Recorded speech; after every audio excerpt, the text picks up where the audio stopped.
My name is Emily Carmichael. I am a writer and director of action-adventure movies. I'm one of the writers of Pacific Rim Uprising. We call them kaiju. Right now I'm writing Jurassic World 3. Here's what's gonna happen. I am gonna receive a writing prompt that I have never seen before, and I am gonna be strictly on the clock to write a scene based on that prompt. And when I am done, I am going to get a round of studio notes. So this is not normal. This is not normally how the process of writing occurs. I am not presently nervous. Time to read the prompt. Okay, the year is 2048. That's an excellent year for it to be. The main character has to encounter her old colleague at her local protein depository. We'll need to include some object inside his jacket. The scene must lead into a chase sequence. Excellent, functional, serviceable, sci-fi world building, love it. Haley, 35, Glenn, 66. All right, here's what I'm thinking about this. She could be running from Sci-Fi Police. I love Sci-Fi Police. I love running from Sci-Fi Police. It's one of my favorite action beats. She could be running from Glenn, or she could be running from both of them. So a lot of times I will sort of like dive into the most interesting part of the scene and then circle back around to do the beginning and the end. And watching the whole scene sort of like close in on itself and watching those gaps close up is really fun. Creates a feeling of satisfaction. Feels like you're getting your job done. Feels like everything is falling into place. Let's do this. Next, front of protein packet depository, dispensary, depository.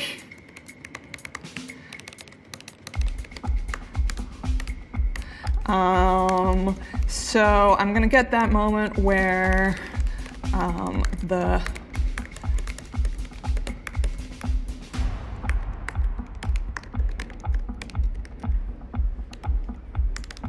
almost in her ear. In general, if somebody is going to leap out of their chair when they see somebody else, or they're going to be clearing their throat before they say something, I try to get it into a parenthetical because a parenthetical takes up a little less vertical space than a screen direction. One of the things that you'll see me do a lot is you'll see me try to get anything that's 2 lines to be 1 line, because why do in 2 lines what you could do in 1 line?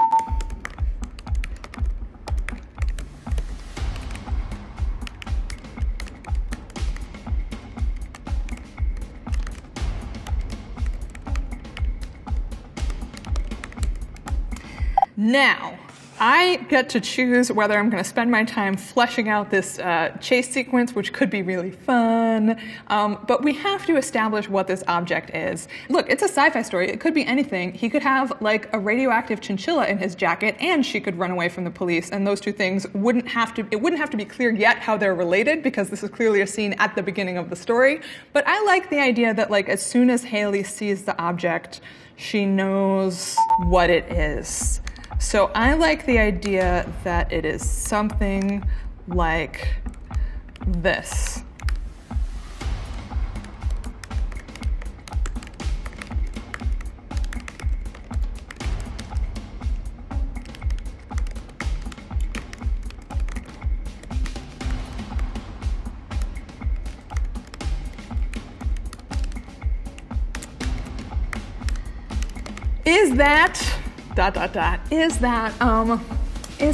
Is that my... So I think these 2 have a criminal past. I think she has entrusted him with something, and the fact that he's using it, or that he's brought it out into the world, is now going to get both of them in trouble. I'm going to circle back and just make sure that I have the basic establishing things, because I don't know how much time I have left.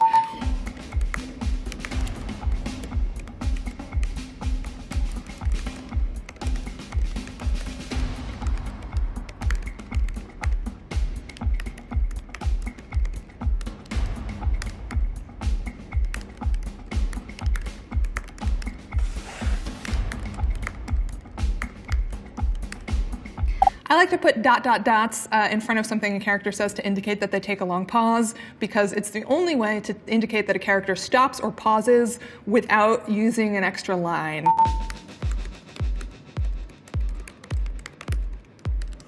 What I want Glenn to say is a variation on "I thought you skipped town," but because it's sci-fi, let's use that as an opportunity to flesh out this world a little bit more, and let's say, No, Moonside is too silly somehow. Let's just give him an outer ring. Is it an outer ring of planets? Is it an outer ring of factories? It's not my job to figure that out right now. I'm just trying to make a good scene. In a sci-fi setting, leaving town might be something really different, and having a character ask that in such an offhanded way, like, I thought you left the surface, or hey, I thought you rotated to the outer ring. It's a fun way to start to hint and to start to open up that this sci-fi world is unlike our own, and that it has a deep history, and that there's a lot going on there.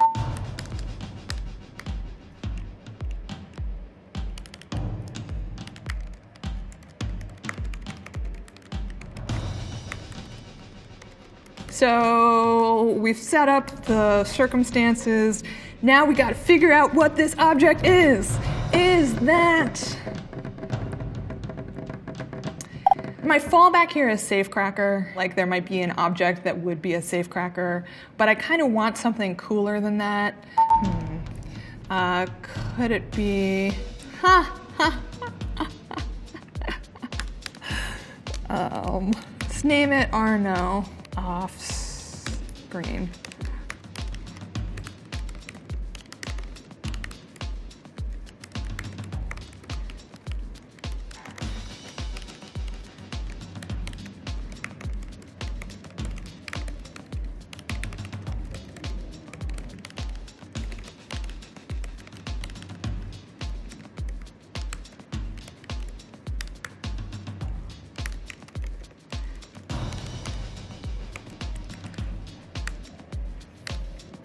So I just sort of casually said that Arno has a digital voice. Obviously what's happening is a small robot is talking to Haley from inside Glenn's jacket. And I just want to establish that that voice happens suddenly, that it's a little bit surprising, and it needs a little bit more description. I can't just offhandedly say Arno's digital voice emerges from Glenn's jacket. I need to describe the voice a little bit more, but I don't have time, so I'm gonna just make sure that I've sort of fleshed out the elements of the scene and maybe circle back to it.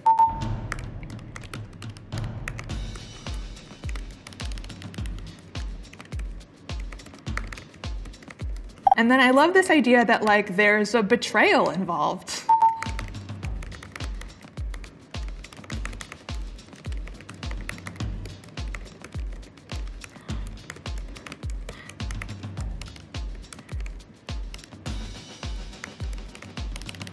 I love this. Why is this line breaking weird?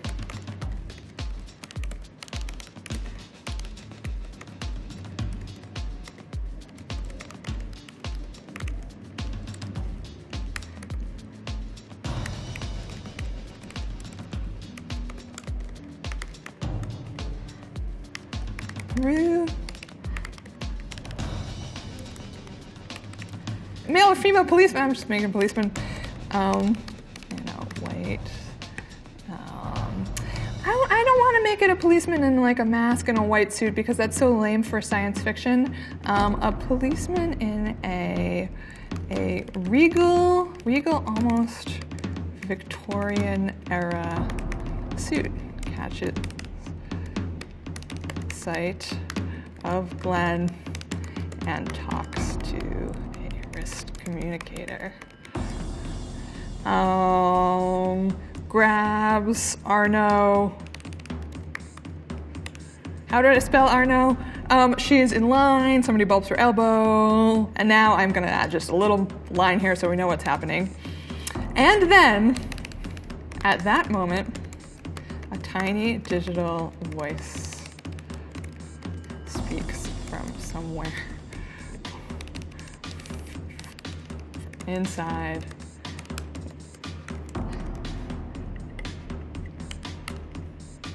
Make sure all these little guys are OS. So I blasted that scene out really quickly. So I'm gonna circle around back to the top. I'm gonna see if there's anything that I wanna change. So I'm just basically gonna read it to myself. There wasn't any work there. This could probably be better. I'm just gonna say it's tapped out. Seems a little more casual and realistic. This is probably not worth 2 lines. I'm just gonna stick that there. I'm gonna put this in italics. I'm putting this in italics to indicate to the reader that yes, what they're reading is unusual and sci-fi-ish. Does Glenn have 1 N or 2? Scroll over. Glenn. I guess Glenn has two N's because it's sci-fi. Big feature of fantasy and sci-fi worlds is like people's names having more than the usual number of letters. All right, so maybe I'm gonna put, maybe I'm gonna give this a different font because it's in a digital voice. If I put this in a different font, somebody's gonna love it and somebody's gonna hate it, but you just gotta take your choice. Let's try Futura. That is way too aggressive. How about Avenir? I like it. Arnaud is gonna speak in Avenir. Arnaud is also going to have only one line there. Because again, Arnaud was just repeating himself, so there's no point in wasting an extra line on that. Not that there isn't often a very good reason for characters to repeat themselves. Characters repeat themselves often when they're having a hard time taking something in. That's also good because that might be something that the audience needs to hear a few times. Cool.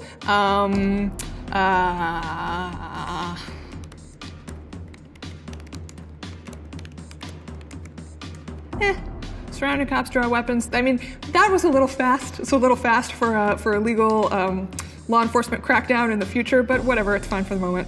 Okay, good. Basically, we're done. Woo! Thank you. That was an easy one. I love it. I'd love to do more with it. I think it's fun. One of the things this video is revealing is how poorly I spell. But let that inspire you. You don't need to be perfect at spelling in order to be a writer, or even competent at spelling at all. All right, first round of revisions. Studio notes. Can we flesh out the character of Haley a bit more here? We want to know more about who she is. Great, this is a great opportunity to talk about all the different ways that characters tell us who they are. Second draft. The first thing that I'm gonna do is I'm gonna emphasize this moment of decision that I've already given Haley just to make sure that the studio executive didn't miss it. So I'm gonna do that right now. Haley clocks the surrounding police. I wonder if we can give Haley the opportunity to walk away from this. That's a good idea. The number one best way for a character to tell us who they are is to undertake or make an unusual decision. So let's do that. Police are encircling Glenn. It's a little fast for them to encircle Glenn, but whatever, it's fine. They're sci-fi police, they're very efficient.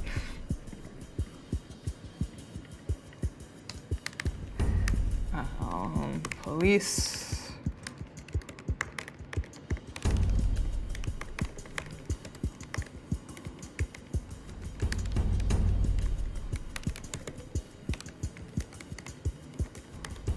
Glenn puts his hands in the air.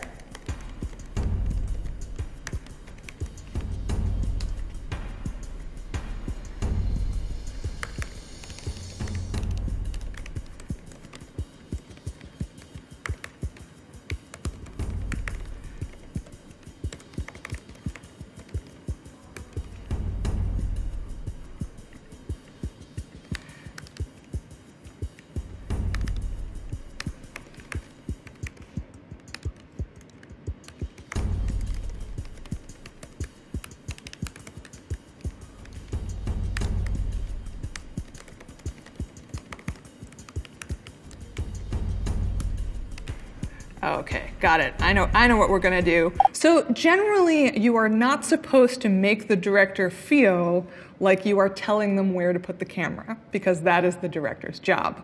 You can, however, hopefully suggest to the director or put an image in their mind of something that they might like to do with the camera. One of the things that I really like to do is I like to say, that lets us know that the character is having some sort of an emotional experience. They're reeling, they're dizzy. But to me, it suggests a camera rotation. It suggests that the camera is going to spin around her. And that's helping to highlight the idea that this character is about to make an important decision.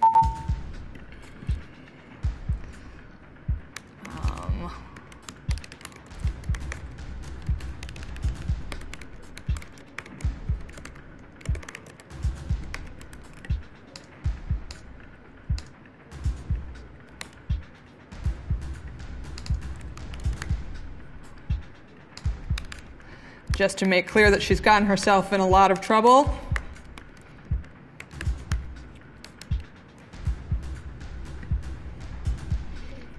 There we go. So we gave our character a chance to like walk away and she didn't take it.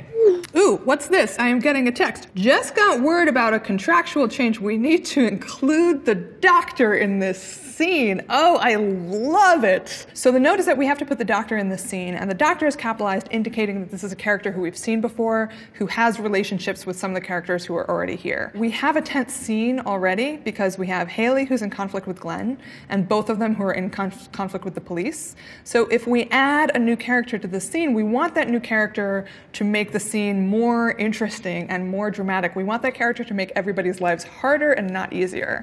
Is the doctor there practicing medicine? Is Haley injured? Is she being tended to?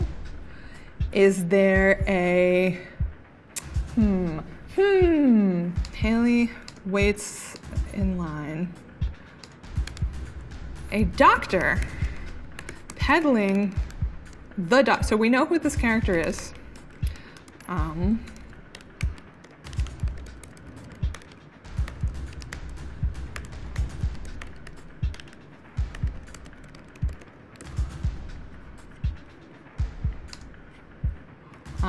It's dispirited. I'm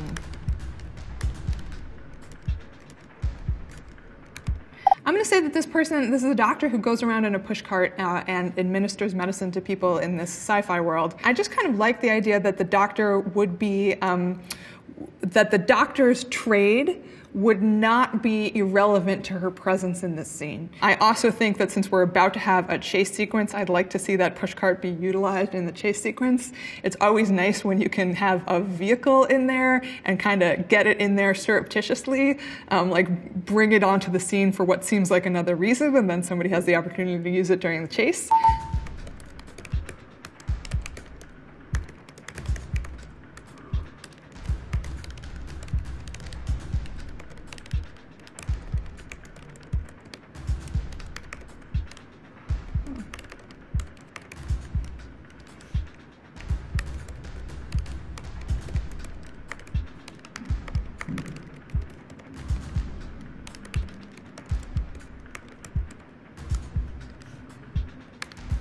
I like this.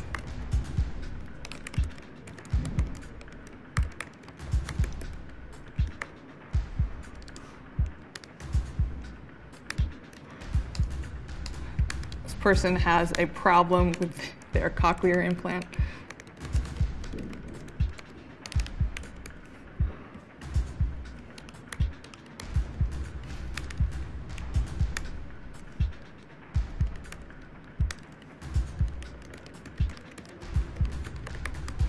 Just like a little line management for this world, and maybe this character is going to be somebody who tries to get Haley not to make this precipitous choice that Haley is making. She's going to be somebody who like tries to get Haley not to run away.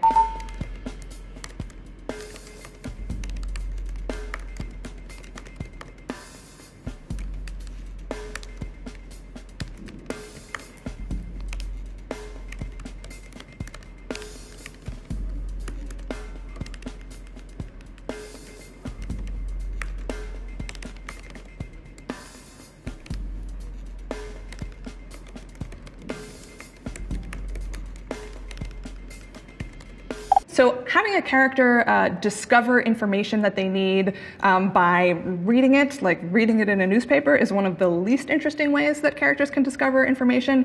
One of the most interesting ways is to have another character deliver that information to them for a motivated reason. Because characters taking action on the basis of their internal motivations is the essence of drama.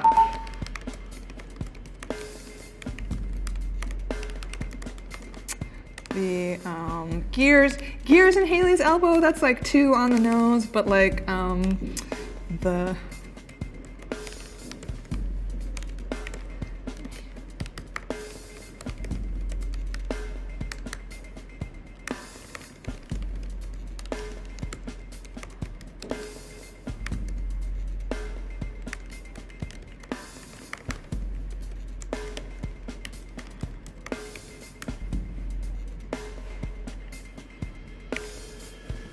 So when I put a line in italics, it means something really particular, and it means that a character is acting the line, is speaking the line in a really pointed way.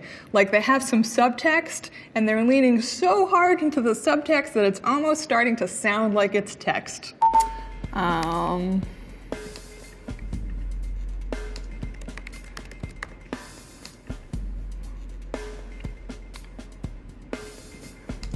All right, Bumps, Haley, Glenn.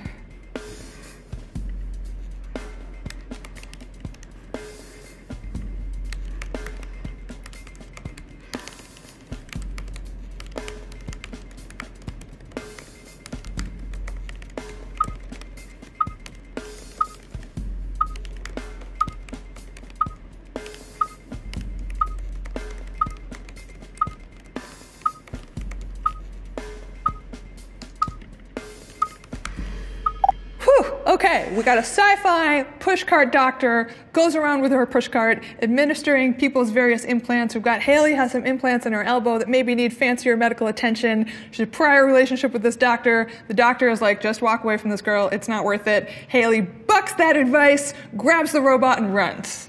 I'm happy with this. All right, another note. This is good, but we need this to be Haley's introductory scene. Make sure we accomplish that okay, thanks in advance. I think that when you get that note from somebody, what it means is there needs to be a moment right at the top of the screenplay, right as soon as we meet that character, that exists to tell us who she is. We need to set the scene a little bit more, and we need to say a little bit more about her. Third draft. Haley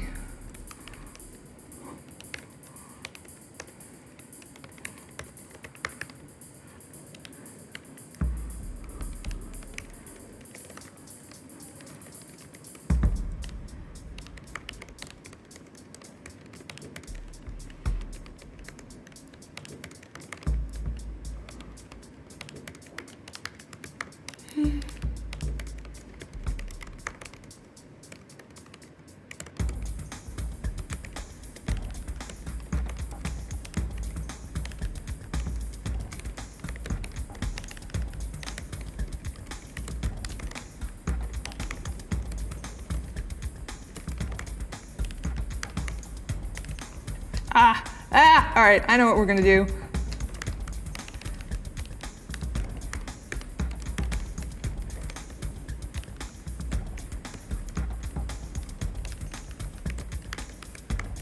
Haley flinches a little. So if a character is going to endure something painful, the amount that they flinch tells you what kind of character they are and also what kind of movie it is.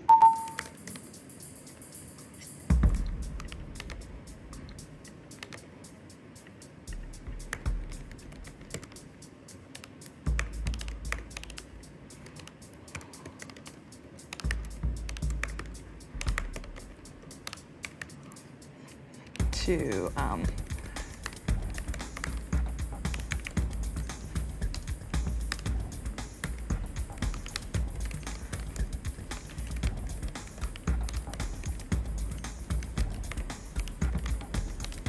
a nitpick that people really like to have is a writer saying in dialogue something that could really be conveyed in an unspoken way between actors, because that's a great part of the actor's craft. And a great part of the writer's craft is knowing that we don't say everything we're thinking and feeling out loud.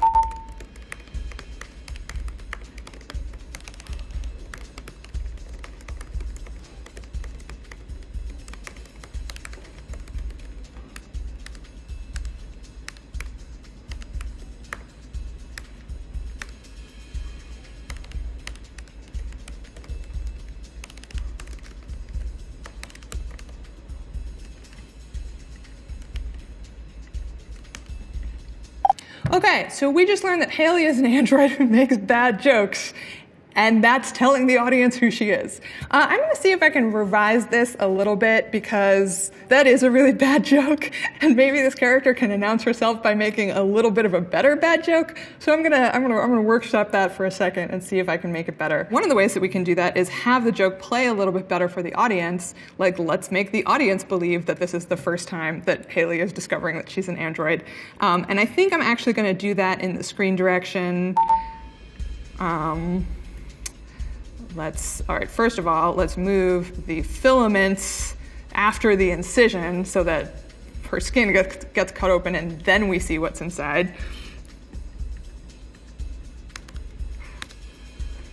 All right, a little more participation from the doctor.